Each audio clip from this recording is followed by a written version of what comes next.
Okay, so what we have here is titanium white, burnt umber, cadmium yellow pale hue, permanent... Oh, that's the wrong one. That one. Permanent rose, cobalt blue, and sometimes you can have black. Black's good for making shadows. I haven't got any black at the moment. It's kind of hard to get to the shops. But you can get by without black too. But you don't have to. I wouldn't be so sort of categorical as to say that you should never use black. And you do hear that said, and it's nonsense. People aren't thinking straight when they say it. Black's very good for making shadows. And these are the brushes that I'm going to use. I'm probably going to use this one,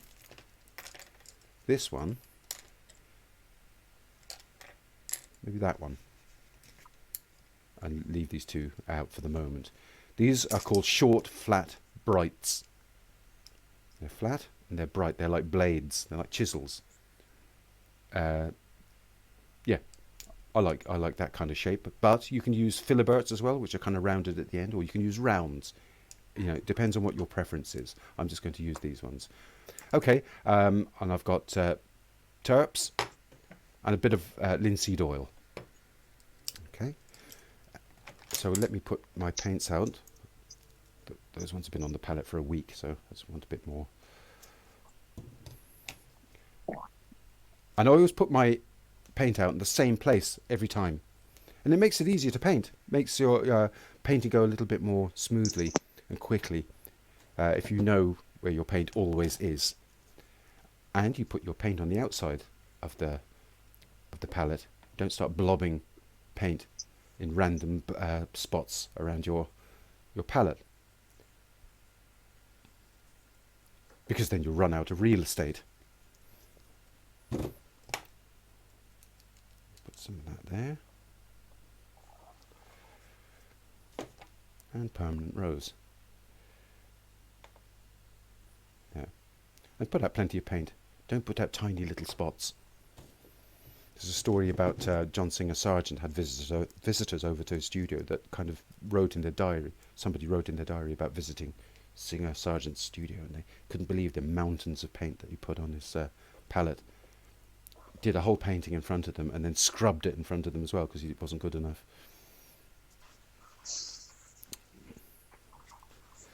Right, so the first thing we're going to do is do a wash on the canvas.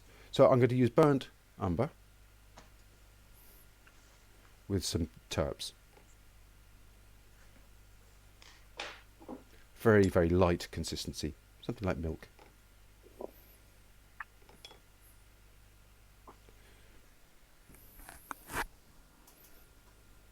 Okay.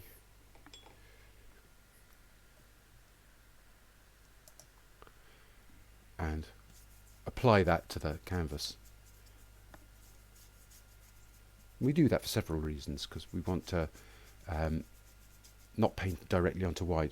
Paintings that are done on white look very superficial very often, especially in things like skies, and when you're applying slightly transparent paint over them, you can kind of tell, unless you really know what you're doing. There are artists who paint directly onto white, but they've kind of, they've accounted for it in the way they apply the paint. And this way you get happy accidents. Also, hang on, I've run out of... Let's get rid of... Another vital bit of equipment, by the way, is a rag. You need a rag. It should always be a rag in your hand while you're painting, so that you can clean your brushes. I'm going to wipe this down. And that will sort of go off, enough for us to paint directly over it very, very quickly. By the time we have the drawing done, a lot of the terps will have evaporated, and we'll have a surface on which we can paint reasonably easy. So I'm going to make up a burnt umber again. I'm going to do my drawing in burnt umber. And this is much more dense, more viscous mix of less terps in it. Okay. Right, and the first thing to do, there are a couple of things. Is first of all is measure. We're going to measure think the most important thing is the silver jug. So I'm going to measure from the tip of the spout to the edge of the handle, all right? And then I'm going to turn this around and measure that against the height. And it's not far off. That part there is kind of almost fits into a square, doesn't it? Up there. Slightly high. No, it's slightly higher than it is wide, but not much. Will everyone make sure that they're muted? Because, I don't know, it's making peculiar sounds. Could be Irene. Have you? Yeah. Mute. Mute. Yeah, could you mute? Yeah, please. Okay. That's it. Yeah, that's right. Because you get feedback loops. It's a bit weird. Okay, so we now know that this thing that fits into a square. The rest of it sort of, you could also measure that. See how that is. See that measurement there, from the lip of the jug, and then you can't see the tip of the. Obviously, the top of that tulip there, the middle tulip, is. That's where we're measured to. Oh, well, we can do it that way, can't we? It's about sort of a third off that. So we've got some sort of vectors that we can work against. So first of all, let's say if we placed the jug there, the entire jug there, that means everything can sort of come off there. Let's have a look. Put this down here. And we said it was going to be sort of roughly a square, slightly higher than the square. Say there. We can fit our jug into there. Everything. How would that be for quite a small jug, wouldn't it? Let's bring it out a little bit more. Keep it there.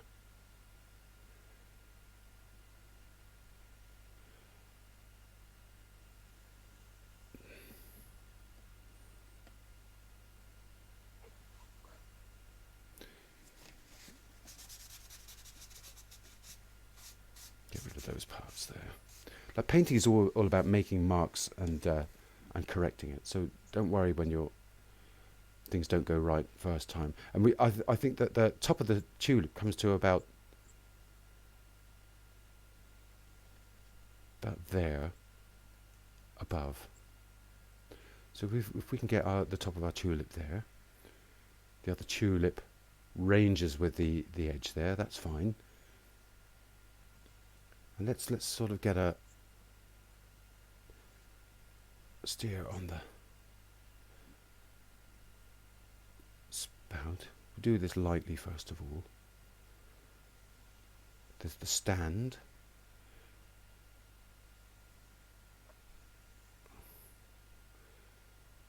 That comes in there, comes on further there like that.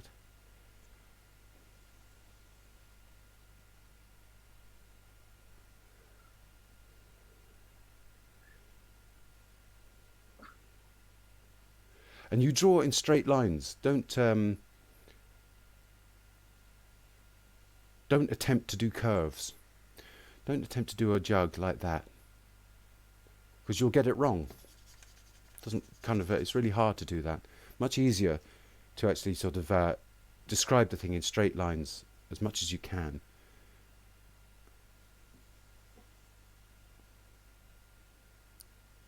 And the handle comes up almost to the top of that line there, like the spout.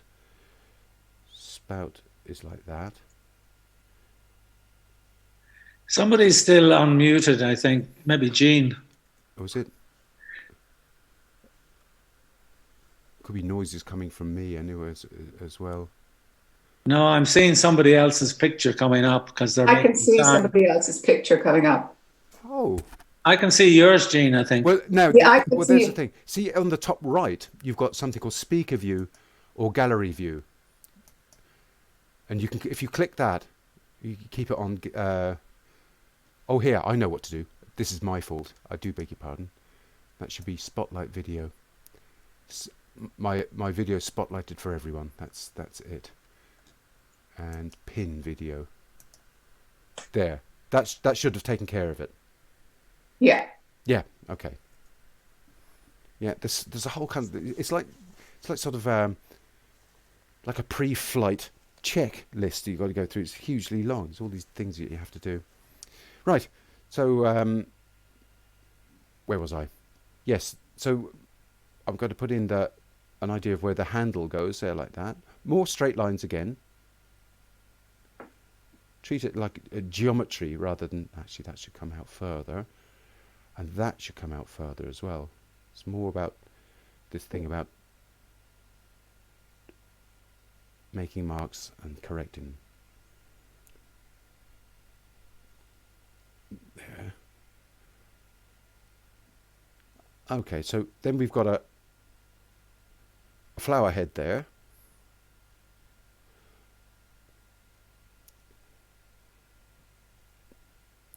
Got some leaves there, and then if the other flower head comes up to there, we said, didn't we? So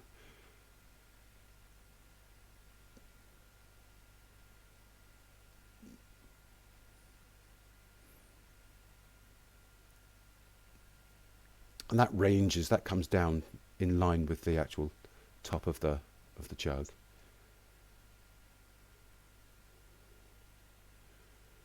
Restate that a little bit, and then that wicker thing comes across the back there like that. There's some leaves there,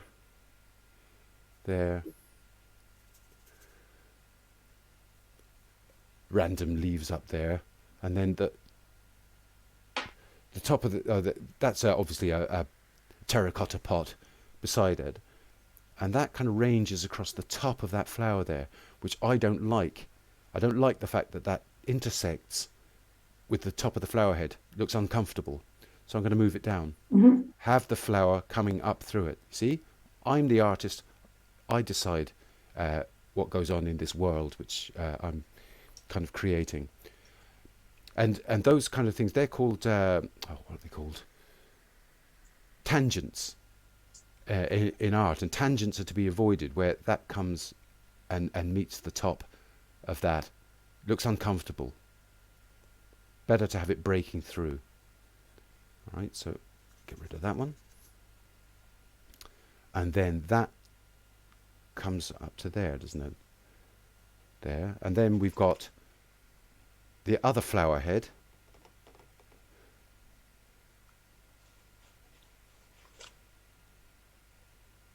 There, like that. And then there's a shadow. Well, it's a leaf, sorry, I beg your pardon.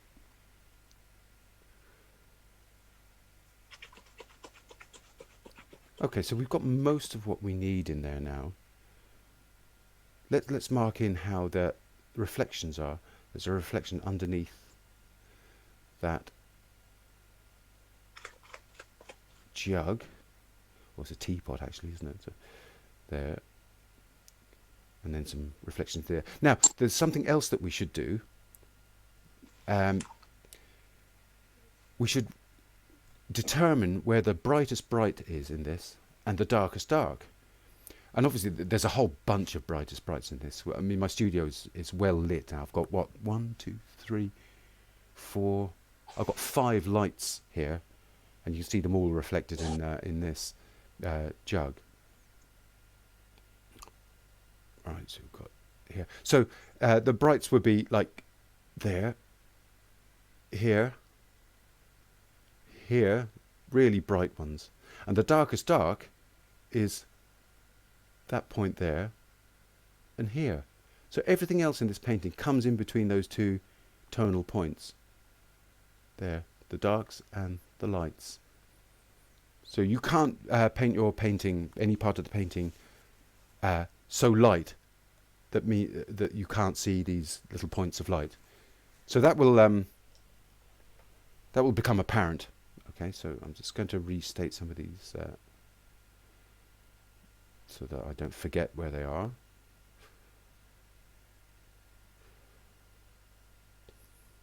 And then I'm going to start with some darks, which I always sort of say is like the skeleton of the painting.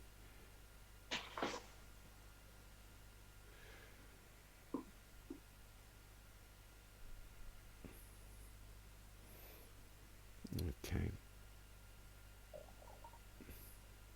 Now, there are things that I just need to put in here. That comes around there like that, where the handle comes. And there's also a part here that I need to put in, which is the lid. So we've got the flower head coming up here, and then we've got another flower head there. And the lid comes around about there, like that. And it's on a hinge behind there that you can't see.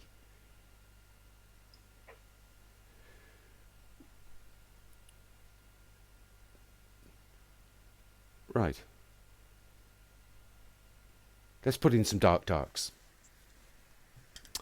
And I will show you what I'll use. I'm just going to get some burnt umber and blue.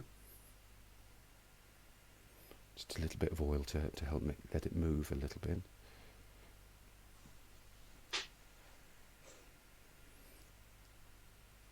Yeah, the thing about Nicholson, he did some silver paintings that are really high-keyed. You know, like it's like singing a song when you start very high, and it just kind of almost seems to be nowhere to go when you reach the high points. But he also did them very, very, very dark as well. So he wasn't limited to. You know, he didn't always paint low-keyed paintings. I found that quite interesting about him. He's quite adaptable in his tonal sense. Let's darken the spout there. Here.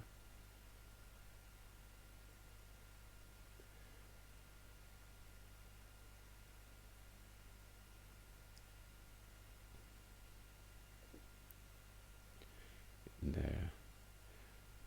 Where do we say? Up around here.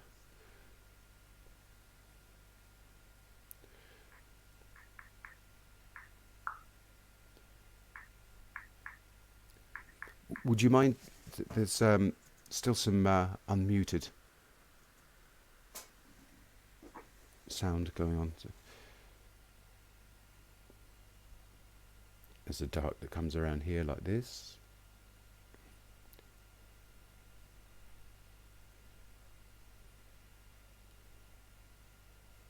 Under there.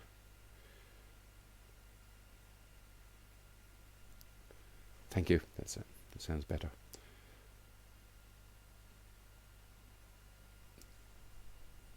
There, and maybe that can go in as well.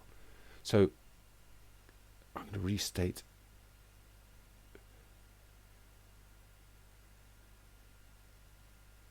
the flower head there.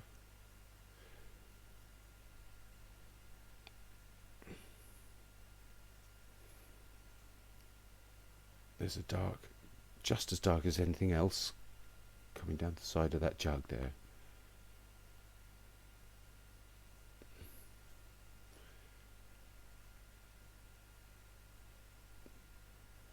The temptation is to get very sort of descriptive about every single piece of this composition, and it's not necessary to do that, because nobody wants a painting of leaves, really. No. So you can be a bit more sort of washy with certain parts, and move that over a bit higher. Okay. And then that comes there like that. In fact, that comes over. I've got that too far over to the left. Restate that.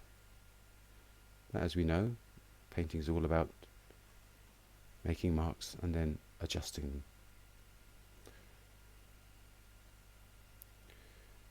Okay. The lace pattern here, would be very sort of, we won't be too descriptive with that either. So what I'm going to do is start with the flower heads. So I'm going to make a nice warm red. This is the thing about this palette, is that it's very versatile. It's very simple. It's very obvious. There's nothing that you could sort of confuse with anything else. That's why I chose it. It's very much like the printing palette. So to make that warm red, you just add a little bit of cadmium yellow, pale hue, into permanent rose. Because it's more like an orangey red. And make plenty of it, of course. A little bit of oil.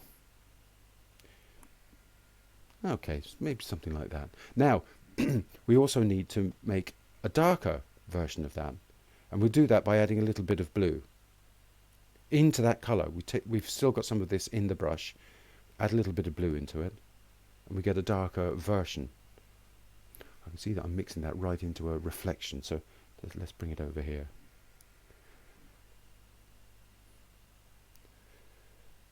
Okay, a little bit more red. Okay, so we've got the flower as the light is hitting it, and we've got the flower where it's turning away from the light, where it's slightly shadowed and darker. Okay, so that's what we'll put in first, because in oils we work from dark to light. So to put in those shadowed parts, it'd be like that.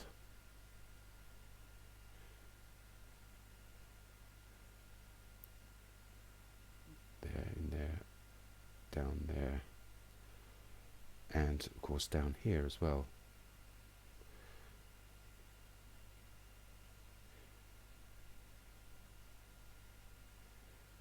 Across the back. I'm exaggerating somewhat, you know, well, not really actually, sort of the kind of strokes that I'm putting down, that they don't need to be accurate, super accurate, you know, need to be in generally the right place, of course, but they should be confident. Right, and now let's put in the lighter parts. This is called the blocking in stage, okay, so it's very important.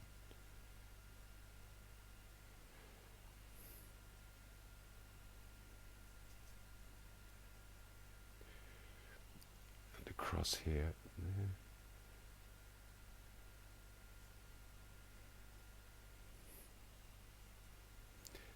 And here. Now, we can see that reflected in here as well. It's very important to get that in there, like that. And of course, as the pot turns around towards the top, it flares back out again. We got reflection in there and here too.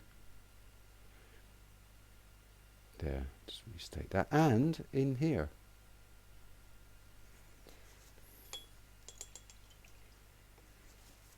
Now let's try. Let's do a little bit of foliage, shall we? Get our greens, one of our 5 a day. I'm going to make that green here first, and you make green out of blue and yellow, don't you? And you'd think you get a lovely green by just mixing blue and yellow. Blue and yellow. Bit more. But what you get is a bit of a toxic yellow. So what you do to make it more natural is you put a bit of red into it.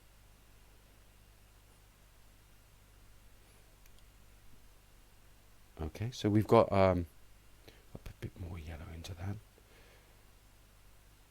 So we've got a blue and yellow mix with a bit of red mixed in. Now, that's okay for the foliage up here, but not for here. That's got white in it. That's paler. So what I'm going to do first of all is I'm going to make a dark from this first of all by putting some more blue into it and a bit more red into it, because obviously some of those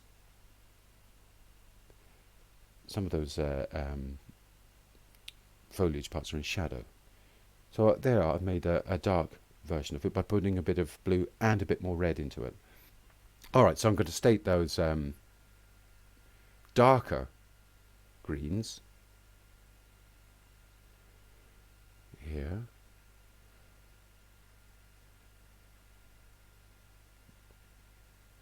And up here.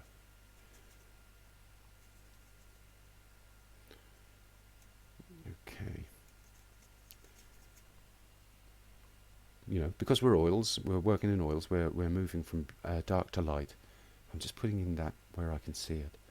And of course it's not a painting about leaves, so we're not going to be too descriptive about them. Alright. Let's put in some of the leaves at the back on that succulent or whatever it is there.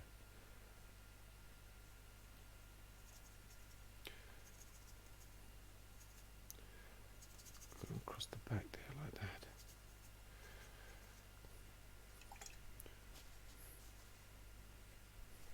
And now we're just going to put a bit of white into that green that we made earlier,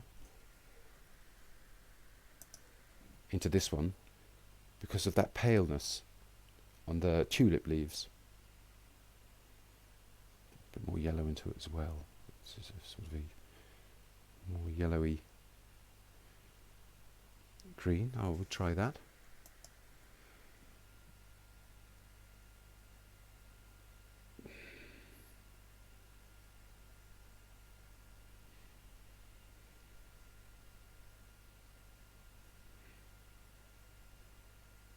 There's a very yellowy, bright one coming towards us out of here. Okay. And this one is quite sort of bright as well.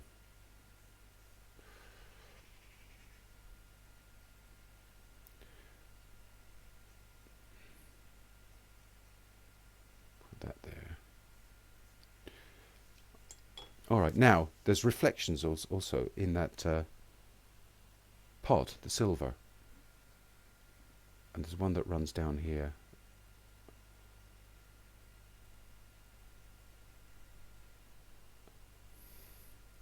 And one that runs down the handle.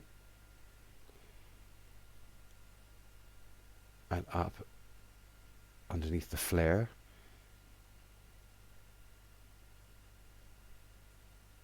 One that runs down the spout. Okay.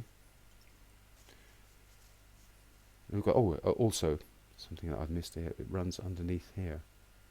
There's a dark green being reflected there.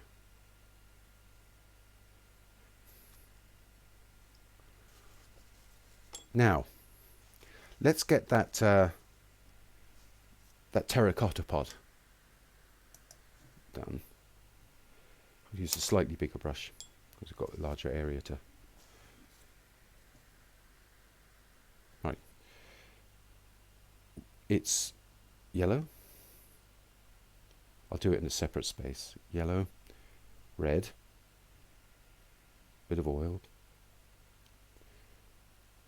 and blue. And you mix incrementally. Don't put great big wadges of paint in until you're ready to go.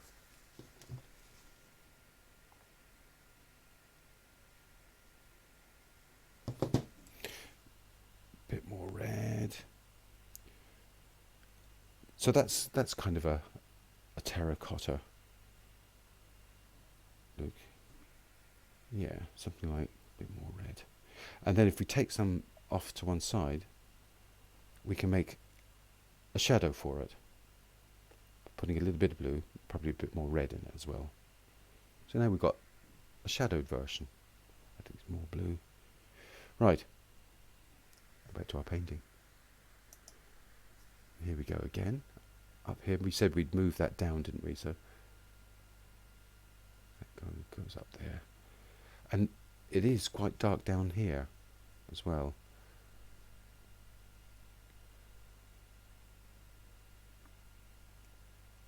You can't see it there, obviously. Alright, so the rest of it will be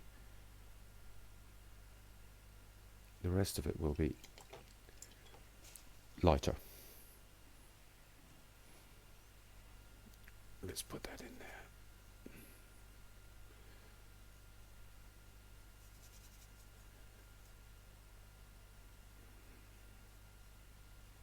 That's fighting with the tulip. I'm going to make it darker.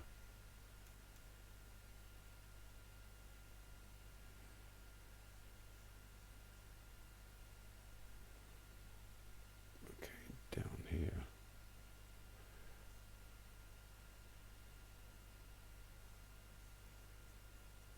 And up here.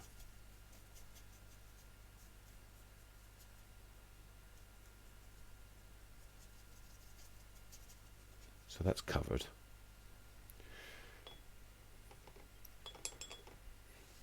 Let's do the wicker. The wicker is it's another warm colour, so white, yellow and red, more yellow.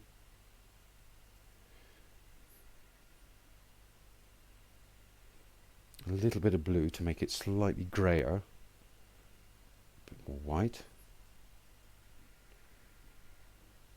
That's kind of a wickery kind of colour, and I need a part in shadow as well. Add a bit of blue into it. Okay. Put that in. Goes all the way down to the edge, up around there.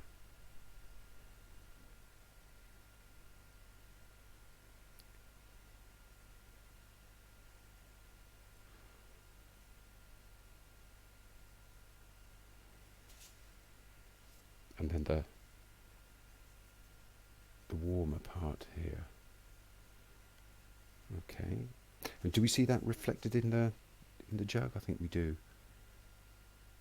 There. And there. Let's do the foreground. Foreground, ostensibly, is white. But white isn't white. This is a concept that you'll get used to gradually as you go on, I promise you. Plenty here have. This is for the newbies. So white, it can't be white because the white would compete with the highlights, and we don't want that. So we need to make up something that's not white but looks bright and warm, because it's nice sort of warm lights being reflected by it. So a bit of yellow into the white and a bit of red into the white. It's very pinky, a bit more yellow. And a bit of blue. We want something that we could see those highlights on against.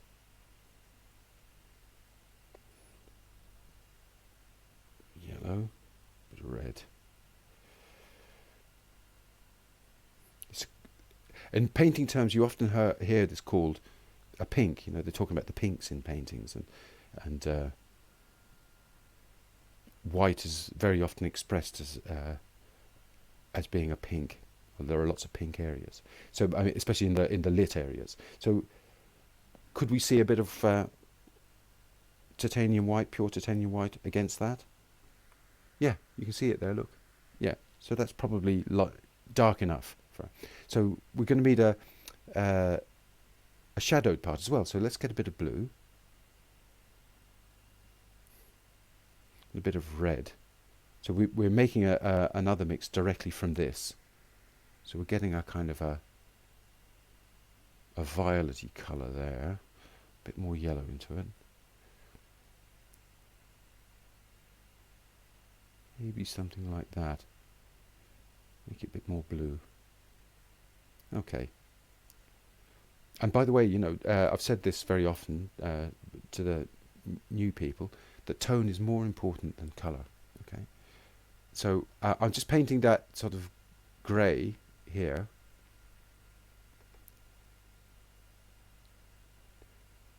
And it comes around the same way here. It's actually darker as you get further behind. So I might actually just make a slightly darker, bluer mix. Just bear with me, I won't show this to you. I'm just putting more blue into that. A little bit more red. More blue.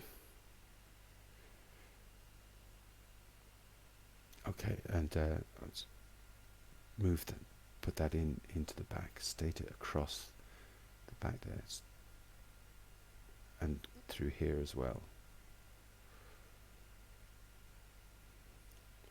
Comes across there. Any shadows in here? Yes. We see a shadow being cast by the tulip flower head.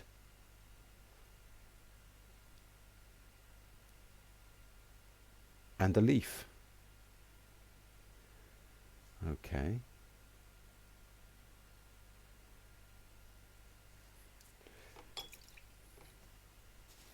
And also, let's put in the lit part.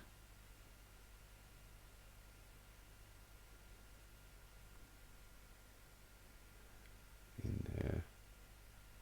That's the laced sort of napkin in the light here.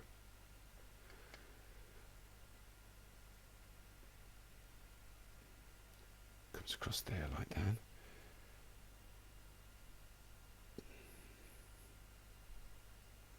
Now, we'll try and make it lace towards the latter part of the painting. Now, this is being reflected in the bottom of the jug as well. Look here.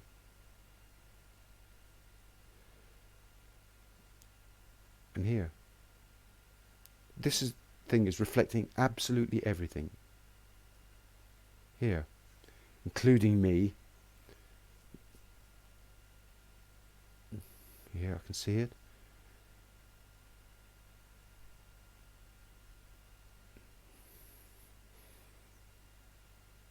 Here. And here.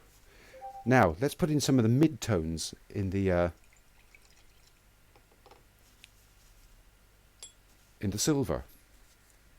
Right. So, all this around here, that's what I'm calling the mid-tones. Then they're mid to dark, but they're not really that dark, okay? So let's mix up something for those. So let's start out with a bit of blue, a bit of white, a bit of yellow, a bit of red, everything in together. And that gives us a kind of a grey. Well, that's not bad for some of it. That'd be kind of in the cool parts to the left. There's also a reddish part, so I'm going to make a more reddish part off to the side. And then there's a more golden part as well off to the side. So I've got three greys there essentially. A goldenish sort of warm one. Let's put that there, a bit more there. A kind of a dark mauvish kind of one, and a greenish one there. So let's put those in.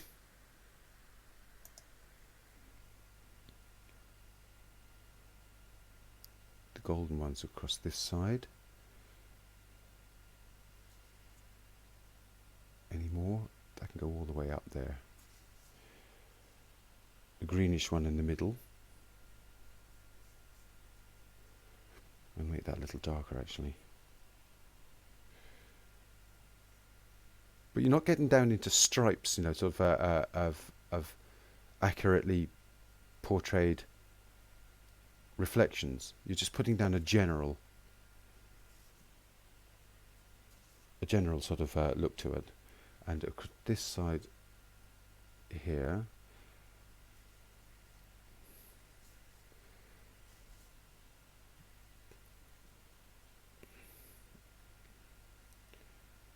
that can come across there like that, and it's here as well.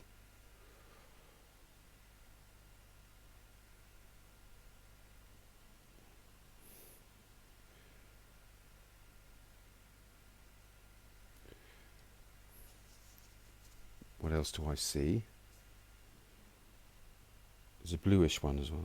I'm going to put a bluish one in.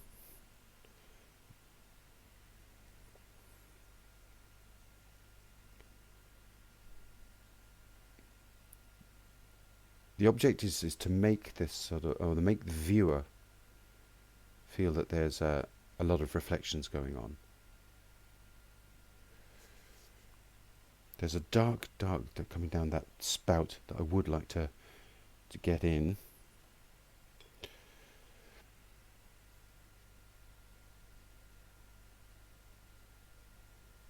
There.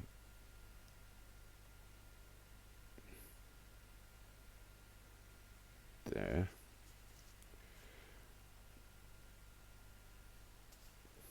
I'm going to move that forward a bit.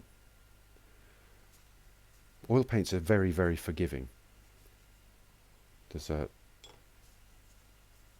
a lot you can do before it starts to turn to mud.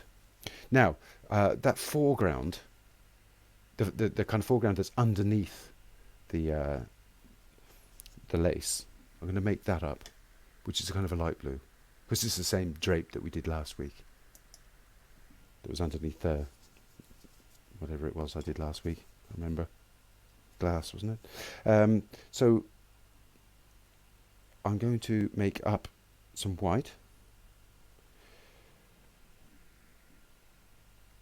cobalt blue, and a little bit of yellow. Bit of oil. Something like that. That will do. And there's a shadowed version of it, so I'm just going to bring a bit to the side and put a bit of red and yellow, blue into it. A bit of yellow into it as well. A bit more blue. Okay, so that will be our shadow there. Change. We'll put some of that in as well. Put the shadows in first.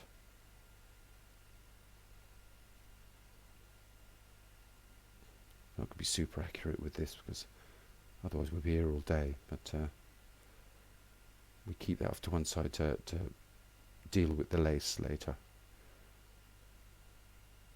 Yeah, there, that can do. And then some light blue down there.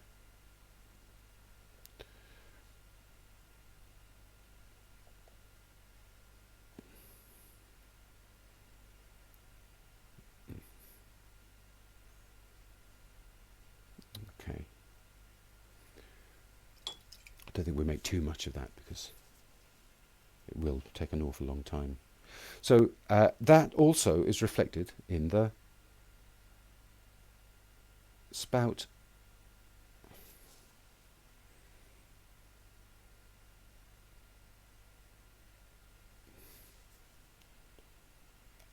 As the teapot turns around towards us, it's reflecting little bits of that blue there, and here it's quite bright and obvious. Bit here. Is it in the handle? Don't know, but I'm going to put it in anyway. There's a bright that I forgot, isn't there? Nobody told me. Here.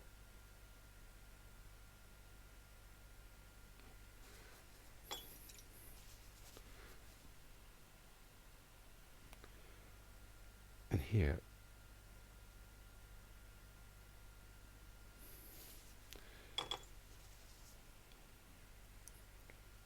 A little bit here. Right, let's do some more with the pot. There's a dark coming down here which I need to put in. Now this is the usual thing about, so once you get this far, you're kind of bouncing around, putting in details.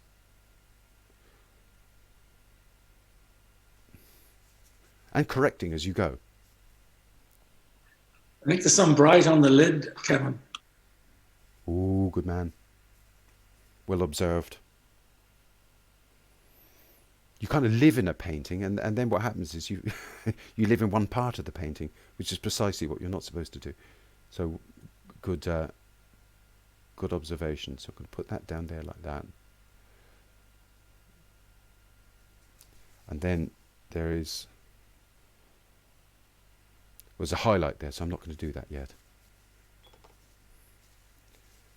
Now let's tidy up some of this pot.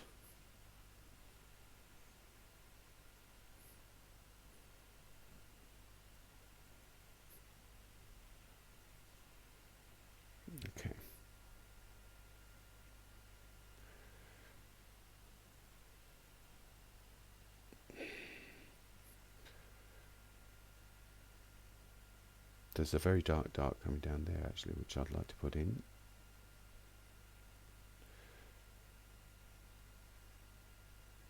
Dark there. Restate that one. Put that there.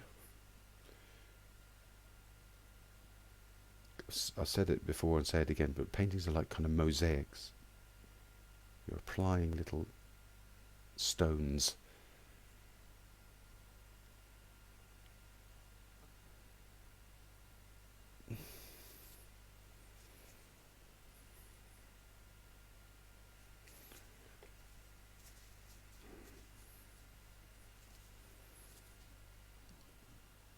Bit more blue.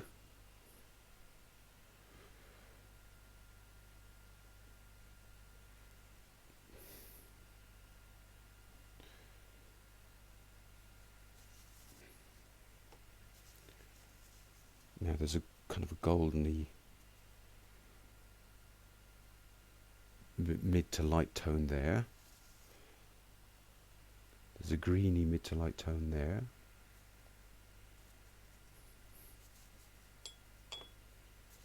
There's me, I'm in there as well, but I'm not going to obviously do me, but I'm going to put a kind of a fleshy sort of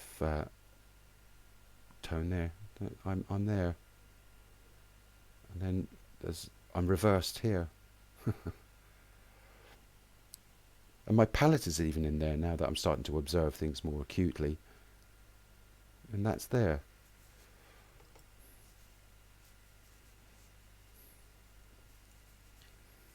Now let's cut this thing into shape a bit better now. So back to the grey that I have here. Cut that into shape. In there.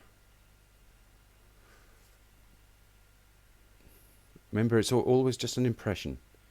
You're not sort of intending to create a photograph here.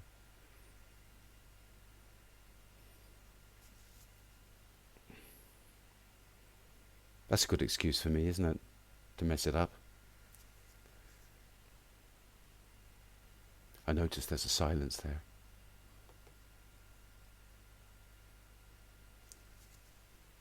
And also, don't, I mean, this might seem a bit slow, right? And in a sense, there's a lot in it, so it is. But you don't have to do this in an hour and a half or 2 hours like I'm doing. It's, you know, you should enjoy it. And also, it doesn't always have to be done in one sitting. I mean, that is the nature of alla prima painting, but, you know, you don't have to start out sort of being perfectly expert. You just, the trick is to observe.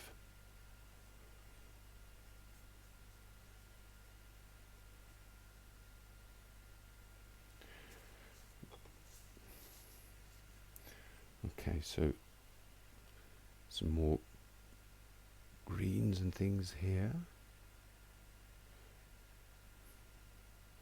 Oh, there's some mid to light greys on the turn here as well. This is the observation part.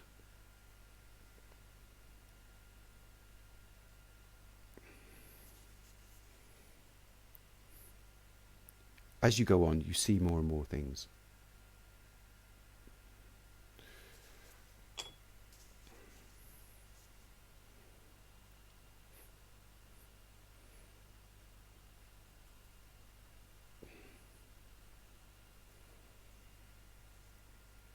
That darkens as it moves towards the curve.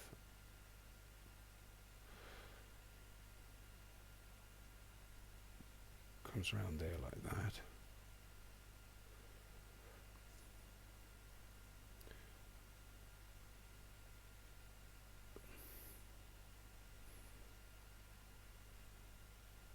And there's darks here.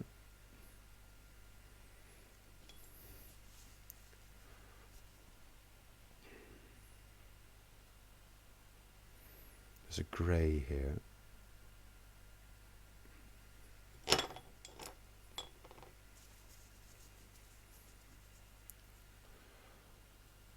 and greens here, because I'm picking stuff up off my my palette which is already there because of the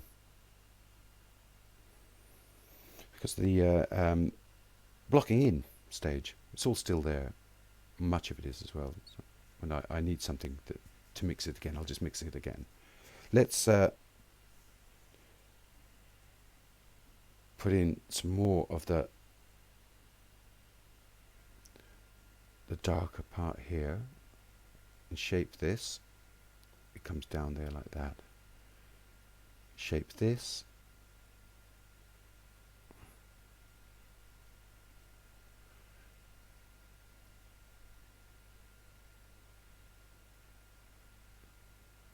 It comes around there like that.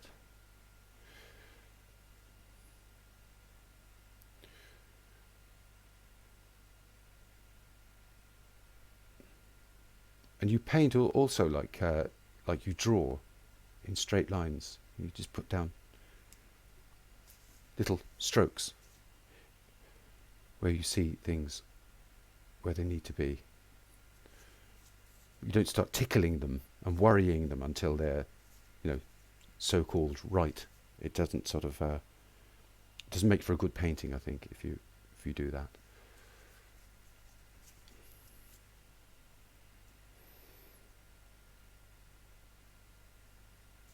Now there's a light grey coming in there, but it's warm. Put that in there.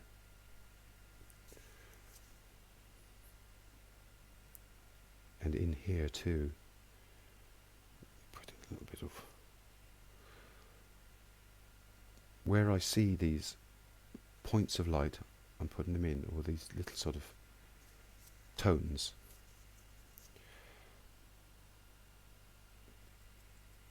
There's a lightish green coming up here.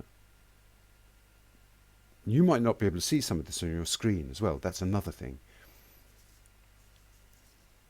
Now I'm going to darken that terracotta pot.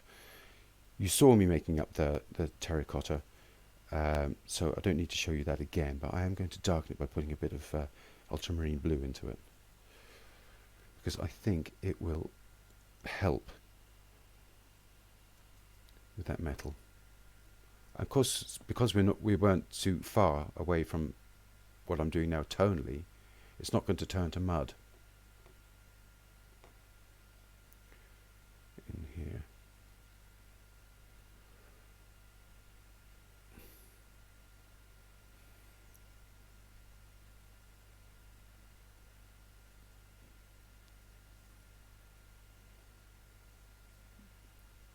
Okay.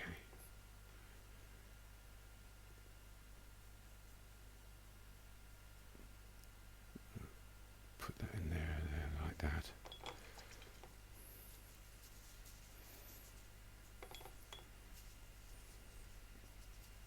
There's quite an intense blue down here that I can see.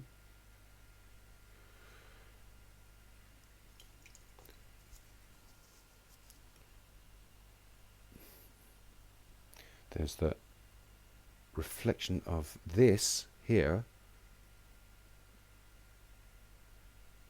going across there like that.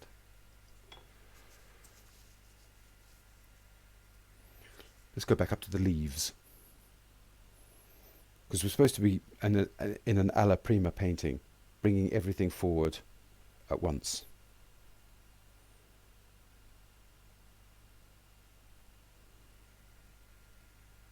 So I'm going to put in some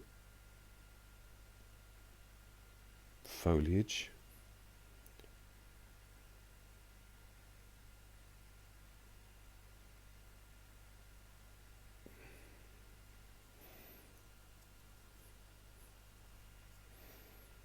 That's a lot brighter than I have it there, this part here.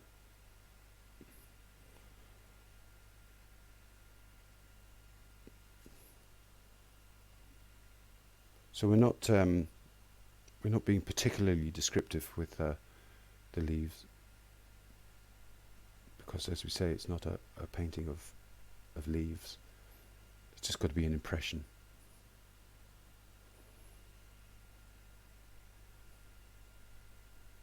using the blade of the brush.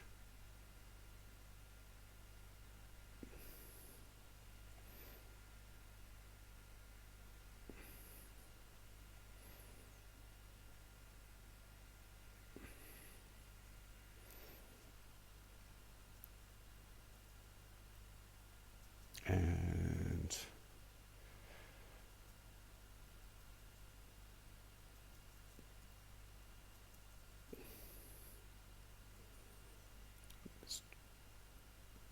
going to do the leaves up here as well.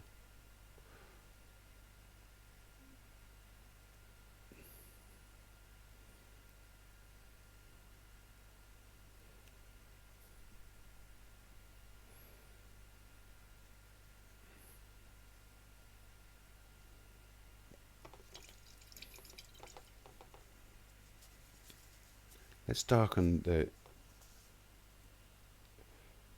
not the terracotta, the wicker part.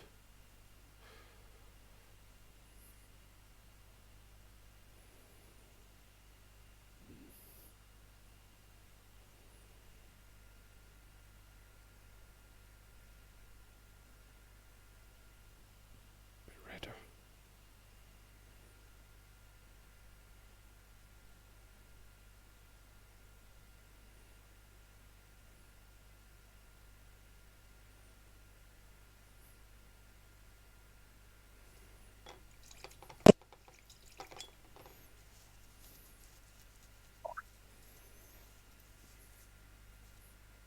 And do the flower heads again.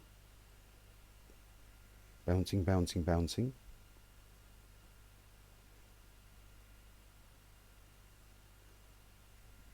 Some lighter, warmer areas there.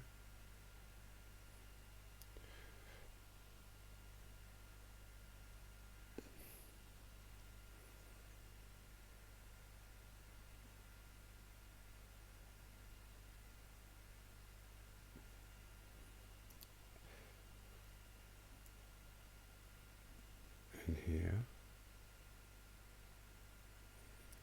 I'm shaping them a little bit more now, so, and those are darker parts as well. Let's get a bit of, push the paint out there, push the paint out there.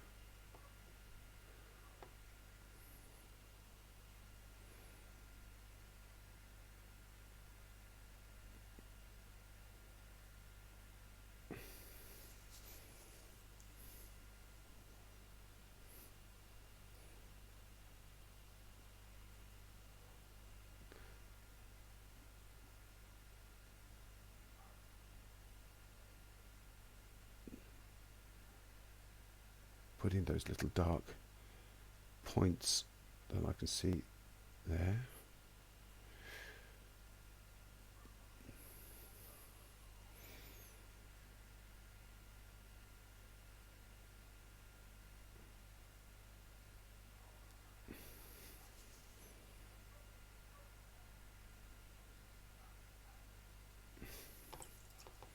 Now there's something quite dark up at the back of that of the painting. I'm just going to sort of make it quite dark.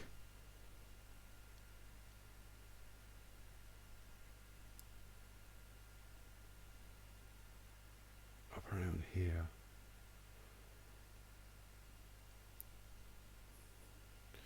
Just to support the flower heads, if you see what I mean, just to make it darker so that it's easier to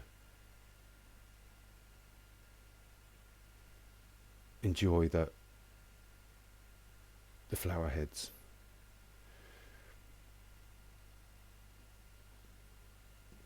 Because if you want to make something look light, you put something dark next to it. And if you want to make something look warmer, you put something cool next to it.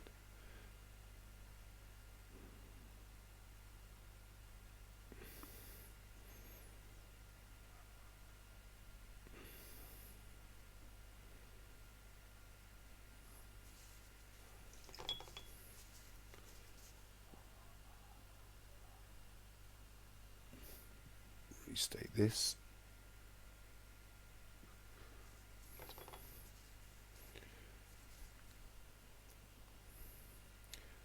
Make that leaf a bit more pointy.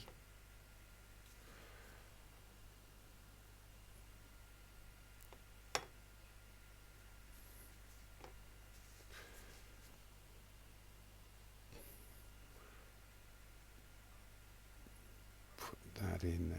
It's kind of quite dark, but still green.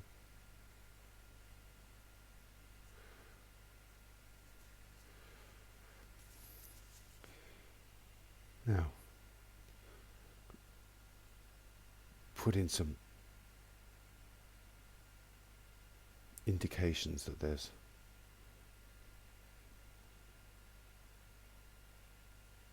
wicker going on here. Oh, by the way, I meant to tell you that is it the Rijksmuseum or the Rijksmuseum in Holland? I put their entire collection up online for you to look at and to download things if you want. So that's R-I-J-K, isn't it? Rijksmuseum in Holland, which is amazing. I was on it yesterday. There's got some extraordinary paintings, Vermeers and Metsus and Van Gogh.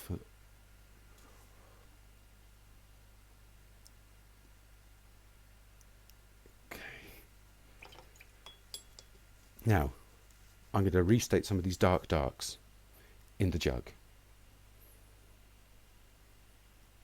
with some neat paint, a mixture of burnt umber and blue, ultramarine blue actually. Okay. Let's start putting in some of these darks.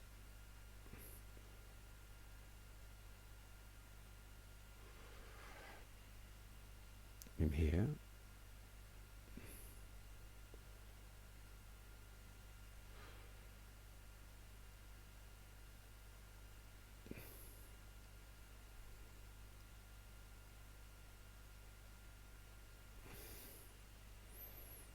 Here.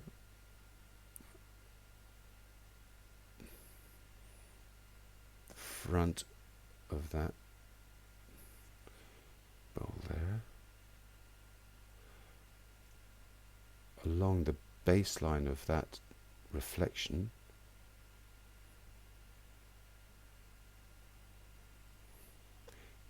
Here, because it's reflecting the same thing as down here.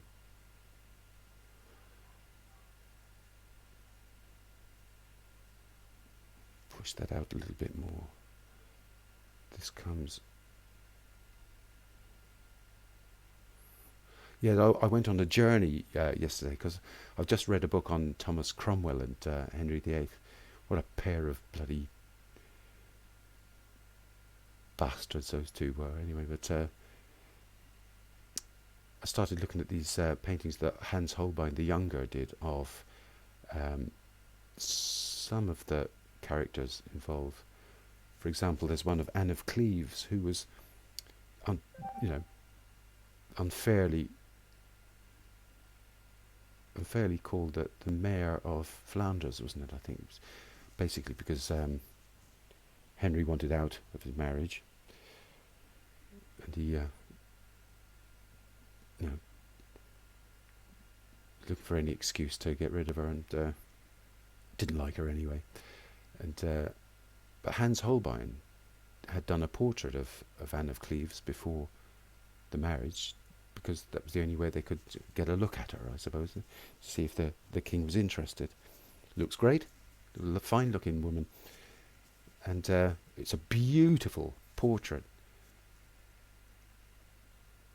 just really stunning. Holbein, wow, just fantastic.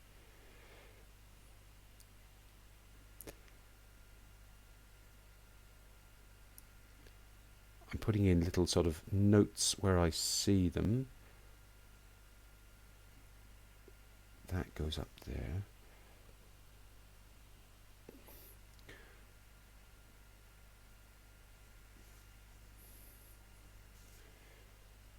do I see darks? There's one there. Are there any along here? Yeah, there's one there.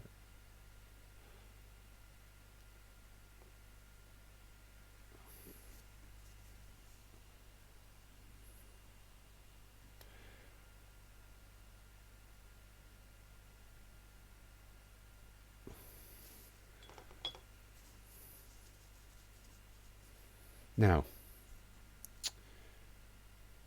right, some lighter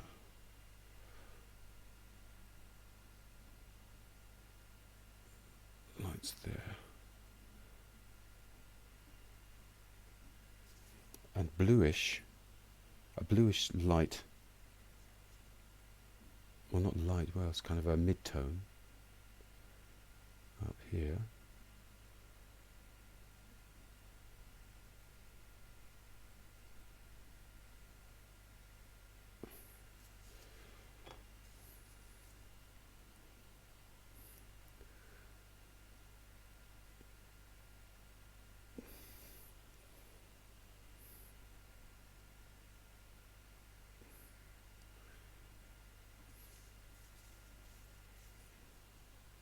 Bit of red along here, actually. Must be reflecting some of the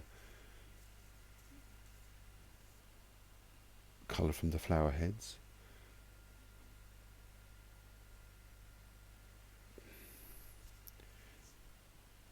Now, there's starting to get quite small here. I'm going to change my brush again.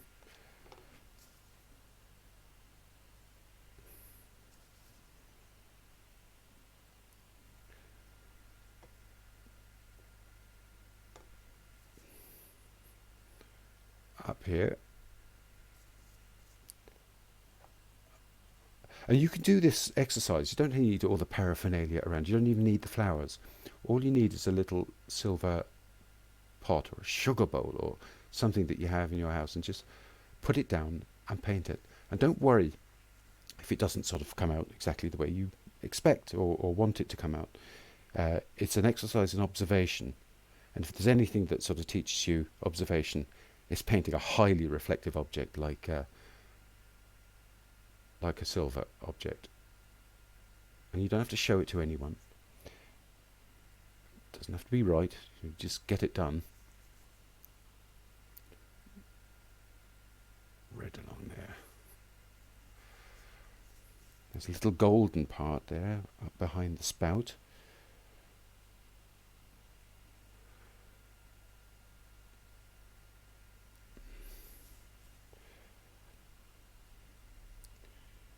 Anywhere else do I see that? In there.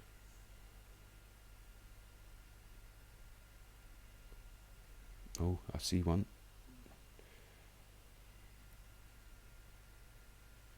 In there.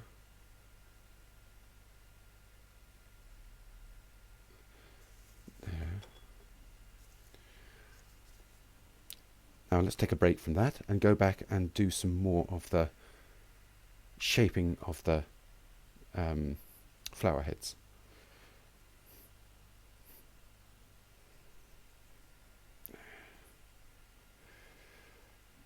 I'm just preparing myself a little bit more sort of that paint. Now, so let's make that a bit bluer. Yeah. Push the paint out of the way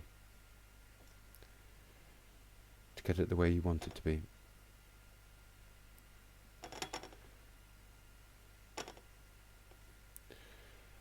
Okay.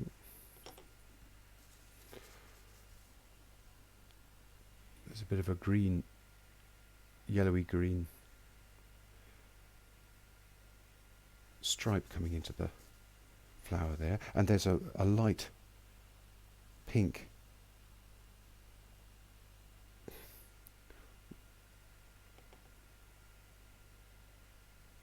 running along there.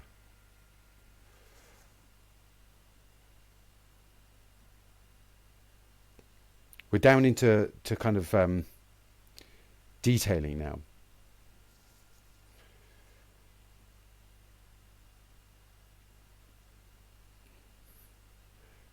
But we're still not going to sort of start tamping everything down.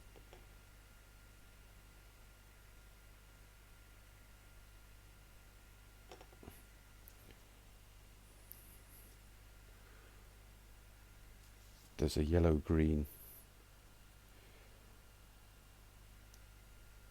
here. Just putting in little sort of details as we see them. That there, there's some quite light pinks.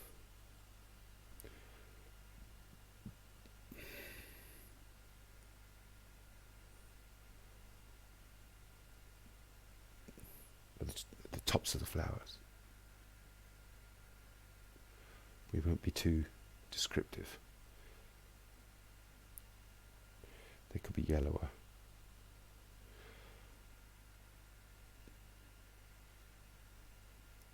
Now, let's start. There's a dark that I missed here.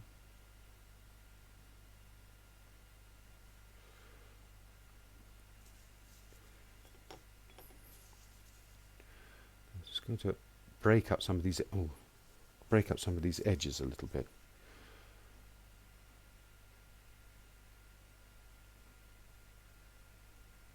But I'm not going to be doing blending. I'm just breaking up some of the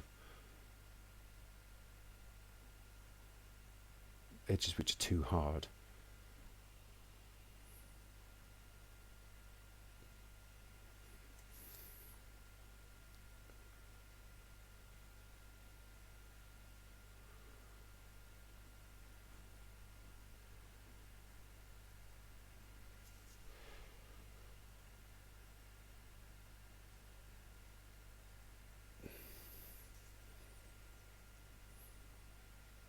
Can I ask, how are you breaking up the edges? Are you wetting your brush? See that? Well, actually, I wasn't wetting the brush, but the brush is too wet actually at the moment, so it's going to get a new rag. It's a dry brush actually, and I'm just sort of tipping it, just losing some of those hard edges between the tones. There.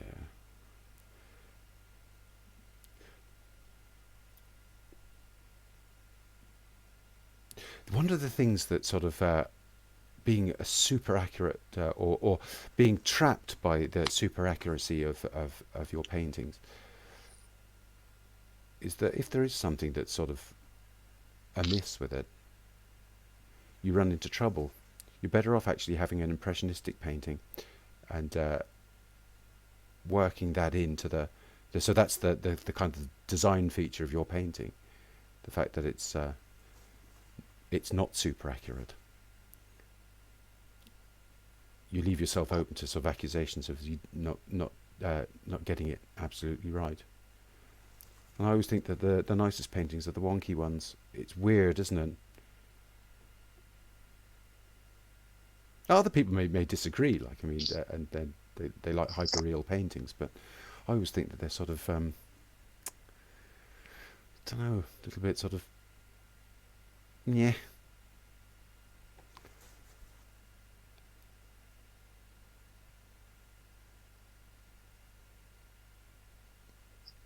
Move that around there like that. Let your paintings be human, with failings.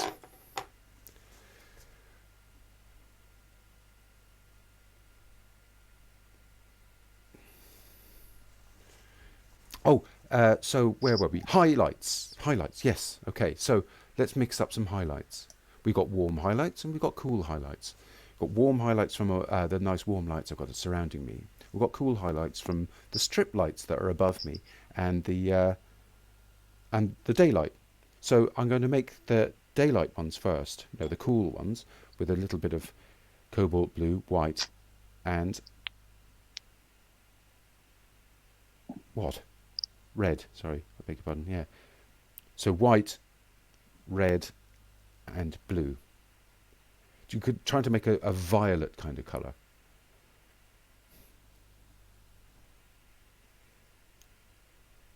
And we'll do those first, okay? So back to the... So that's one of them there. There's one coming up the edge of the spout at the back for some reason. There's one here, and I'm just sort of, see my little finger there, just sort of, I'm just holding it so that I've got shaky hand at the moment, so I'll put one there. One across the top of that. That's a warm one. There's a cool one there.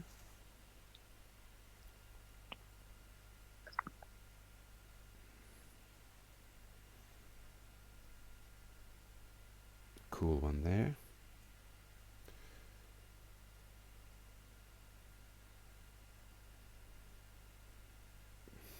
Cool one there. In there. That part there.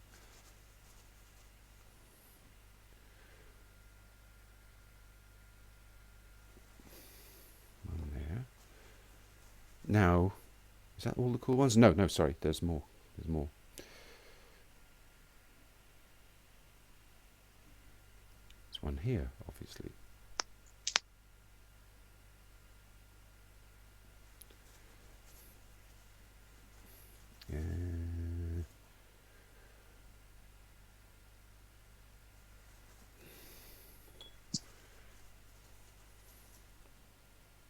And a few. Yeah, there. Now, warm highlights. Go back to that thing there. So, warm highlights would be white, lots of white, bit of yellow, and a bit of red. And this, you get a kind of a golden, very, very bright golden colour. It's gonna. I'll leave that as it is. Actually, leave it neat. Go back to the painting. Now it might be difficult to see this on a computer screen. The difference between the highlights, but they are there. So there. And there. The highlights make all the difference.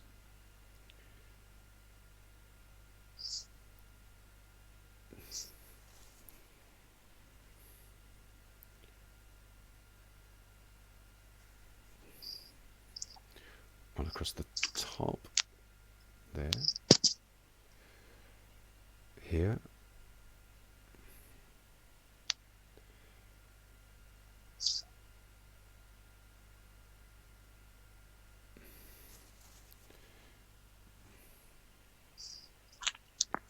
And here.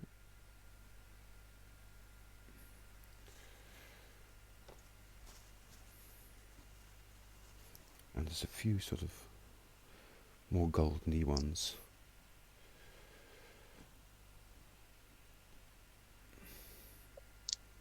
Across the back here. Up there.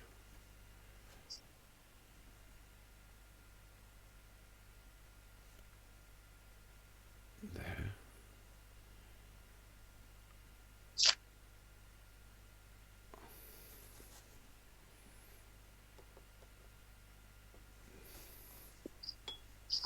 Try and make a bit of an attempt at the little variations and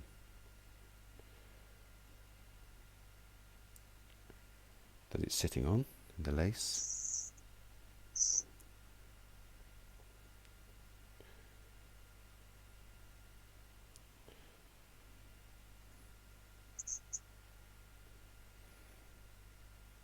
Just an impression. No need to be super accurate.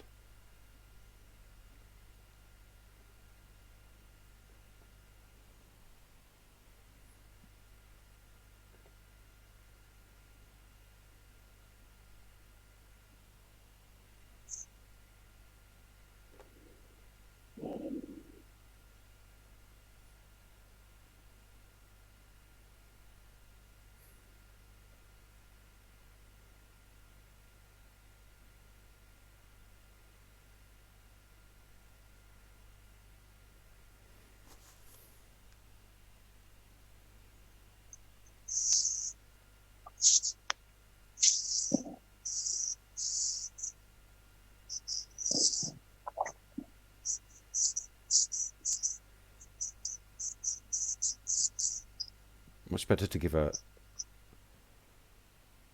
very hazy idea of lace than trying to be Hans Holbein,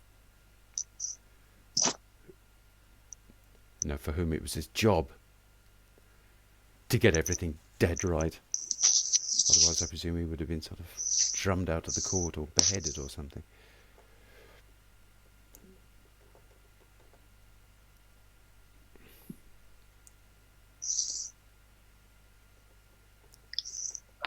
Breaking that up there.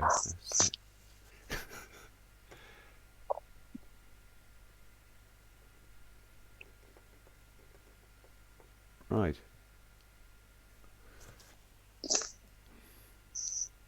And likewise with little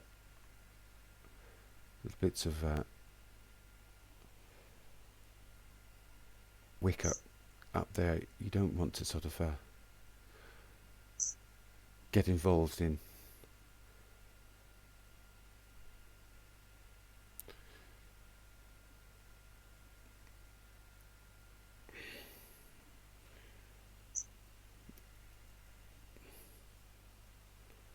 hang on.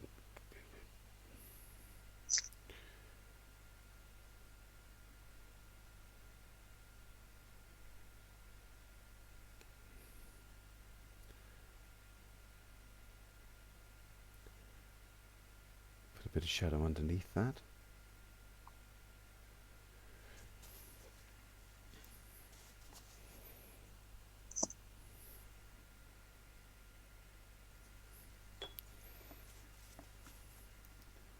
Close that up there.